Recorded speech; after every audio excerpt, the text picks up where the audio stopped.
Hi everyone, welcome to Exercise Prescriptor. This is a part 2 of how to prescribe exercise during pain. If you missed watching part 1, just click here to watch or watch before this video to get better understanding of this video. In part 1, I was explained 8 key factors to regress and progress the exercise intensity to make the person to perform exercise even the person has a 10 out of 10 pain. The biggest question may run in your mind, this looks like exercise prescription, how to prescribe exercise, but practically if you learn it will be better, right? So that's what we are going to do it in this video. For that, first you have to understand specificity principle.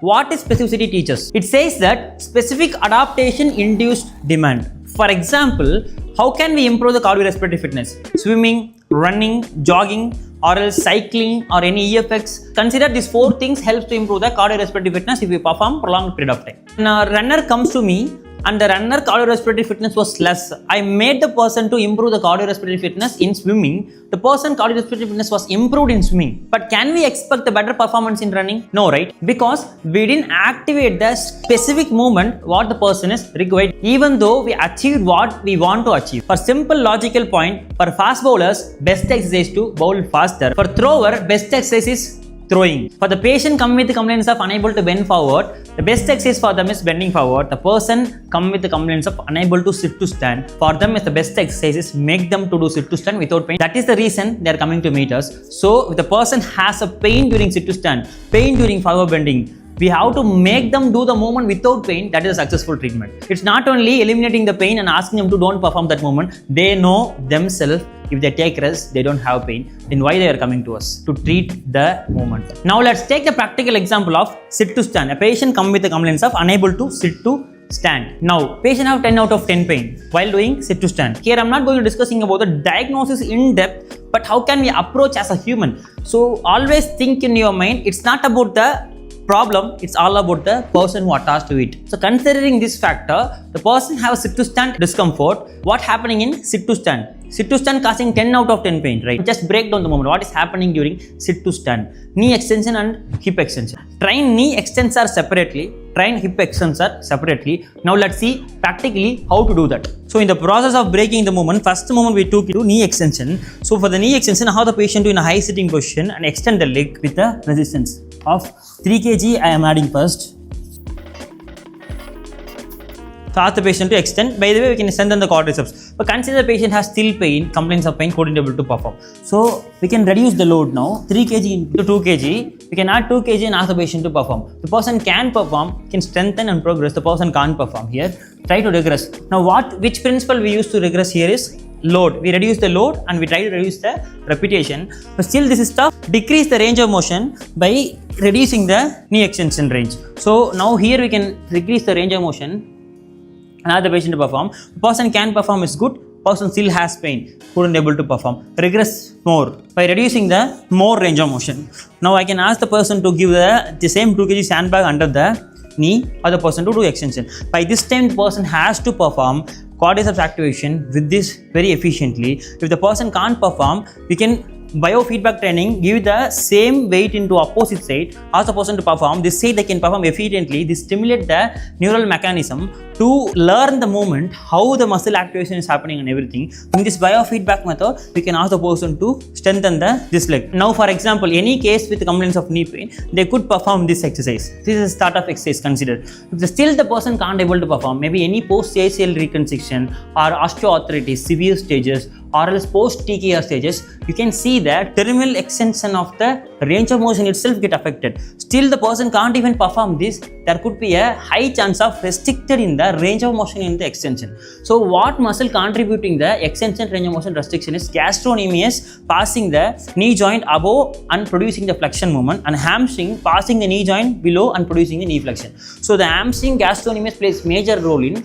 limiting the knee extension range of motion. Okay. Now we can think to position the patient to achieve some good extension range. After that we can activate the quadriceps. For example, you can use the foam roller to elevate the heel and you can place the sandbag on the above the thigh. So gravity and the load push down to achieve the, for example, patient knees in this position. slowly if you 5-10 minutes position like this, slowly you can achieve the terminal knee extension of the knee. But this is not only positioning way, you can also do this in a high sitting, you can also do this in prone lying. It's a better way to do that. The person have old age people couldn't able to do prone lying, this could be a better option. And also side by side we have to stretch the calf and hamstring too. Now we have to stretch the gastrocnemius and hamstring. Either we can stretch the muscle after positioning, or else before positioning you can stretch and come to the position. It depends on the patient, situationally how they affected, what comes to your mind first, you can go ahead. Now I'll show you best way to stretch the gastrocnemius. To stretch the gastrocnemius, we have to keep our knee in extension.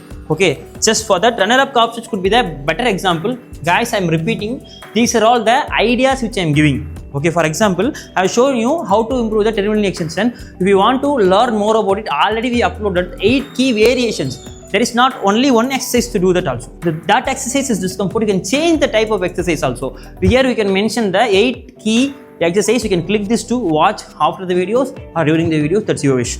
And also by stretching the calf, I'm showing one of the best variation. But this is not only the variation to give to the patient also. We have to think as much as possible to create the movement. So keep your unaffected leg front, affected leg backward by keeping the both hands on the wall. Okay, then the back leg heel you have to press the floor. Tell the patient to back leg heel press the floor and front leg knee bend as much as possible. If the person have terminal knee affected, they can't maintain this extension position, they will go for this flex position. At that time, we can regress same, the first video which I explained. Regression progression can be done by this 8 factor. Now we can ask the patient to come closer by decreasing the range of motion. We can regress the exercise intensity, ask the patient to go forward and push the knee backward as much as possible. You can stretch the calf muscle. Similar way, you can stretch the hamstring too. For example, simply the person standing, keeping the leg on the other side, and if you want to take support, you can take support and just hinging your hip. You can stretch the hamstring also, or else reaching. So now several other ways there, just one example which I am giving. By doing this, we can improve the good terminal knee extension, and then you can give the sandbag under the knee. So your range was achieved to stretching the calf and hamstring as well as positioning the patient for 10 minutes. 5-10 minutes depends on the patients. Now if you ask the patient to do, they can able to activate the quadriceps little bit efficiently. From here, you can progress the patient to increasing the range of motion with lighter load and with more load. Slowly, if the person can able to do this, slowly increase the load and increase the repetition, person was so comfortable. Also we can use that tempo concept here to slowly extend and hold isometrically for couple of seconds and slowly relax. This method also we can use to progress the exercise intensity. The person can able to perform still this very superbly. Then we can increase the range of motion further by making the person to sit in high sitting. Now if you ask the patient to perform the 2 kg sandbag, they can able to 3 kg sandbag, they can able to perform well. Side by side in the same session, you are not only going to activate the quadriceps, side by side you are activating the glute also in a certain variation. I'll demonstrate that too. So this is a one variation of working on the quadriceps muscle, but this is not only we are going to perform in throughout the session, right? So side by side other muscles also we have to activate. For example, one example I have given very decoded manner. So next example, consider you have to strengthen the glute also. For strengthening the glute, I will take an example of exercise. We can take a multiple exercise, but I will take an exercise of glute medius and maximus one exercise. For example, first exercise I use the clump. Have the patient in a side lying position and open, close. If the person can't perform regress progress accordingly how I told and the first video, the 8 key factor, reducing the resistance or manual resistance, reducing the range of motion. If that is also tough, change the variation. And second exercise is glute bridging. I will select the glute bridging. Everyone can able to perform. Correctly practice the glute bridging by doing posterior pelvic tilt. Do bridge on the both side. For example, person have pain only on the left side, but the person feeling more on the right side, not on the left side, means just adjust the leg position accordingly to stimulate this leg more. The person has a compensation, so many things. Everything we have to observe and understand throughout the movement to give proper exercise prescription. The exercise prescription is not always 3x10. Okay, while doing the movement only, you will get to know the person can able to perform how many repetition. Maybe the person sometimes can't perform third set. Maybe sometimes patient can't perform 10 rep. 6 rep could be maximum. 5 reps could be maximum. Accordingly, you have to use your knowledge. You have to be with the patient to stimulate the muscle. I have not decoded quadriceps completely. For I explained 2 exercises in the glute strengthening, bridging and clump. You have to use the same knowledge and previous video knowledge into consideration practically on the situation, can perform progress, can't perform regress. How can I make the person to strengthen the glute? This is a way of thinking. For simple logical point I can give, for example, you have to understand the muscle. If you understand the muscle function, understand the whole muscle function, what are all the action that muscle produce, the same action do with some resistive force to strengthen the muscle, the basic key factor. Okay, so now you can come to sitting. Okay, now the same session you are activating the quadriceps side by side, glutes side by side, and working on the range of motion if the problem side by side. So all the things you worked, and now you ask the person to do sit to stand. So previously we say also activated the sitting leg extension with weight and everything. Now the person asked the person to do sit to stand slowly, as much as comfortable. Sit to stand itself we can do lot of progression regression by increasing and decreasing the height. For example, patient has a pain during this height, stand up from this height. Okay, so rather going directly into that much depth, we can increase the height like this, and slowly inch by inch or slowly you can decrease the height to make the person to perform. Now I am asking the person to perform sit to stand like this. So by progressing this way, I can make the non-painful leg little forward to load this leg more. Person can able to perform. Now I reduce the height slowly, person can perform. So hereafter everything is based on the person goal. Person goal is completely determined by only I am going to do sit to stand means we can stop there. The person has demand, for example, knee pain with ACL injury patient or meniscal surgical patient, unable to sit to stand, has pain, 45-year-old. Person goal may be to walk more. The person goal may be to climb the stairs more. The person goal may be to do play sports more. So these kind of goals, if there, this is not enough. You have to load beyond that, educate the patient to strengthen conditioning importance. So now goal oriented manner you treated, the person can able to do everything. Do you think the person has pain now? Well, sit to stand? No, right? So I didn't do any of the passive option to treat the patient so far. I only did the active approach. When you do this person unable to sit to stand, when I ask the person to do high sitting extension only, I understand what biomechanically wrong, what psychosocially wrong, what tolerance the patient has.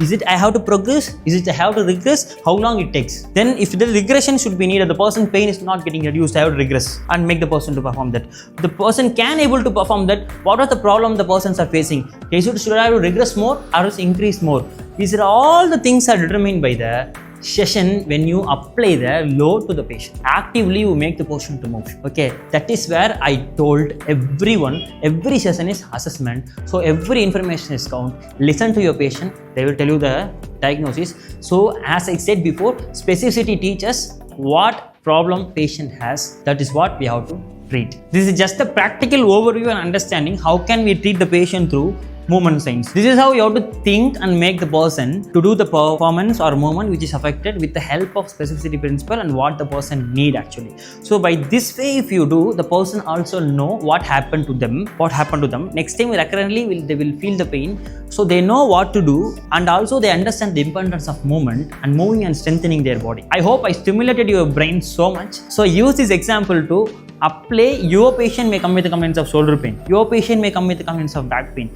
Your patient may come with the complaints of ankle pain. I don't know. Just try to use this principle of decoding or breaking the movement and training the movement isolatedly and bringing the movement in componently to achieve the patient needs and demand. And also suggest me which pain factor or which movement factor should I have to decode or explain like this again. And in the part 3, I will come and explain. Hope you learned something new. Happy learning. Bye.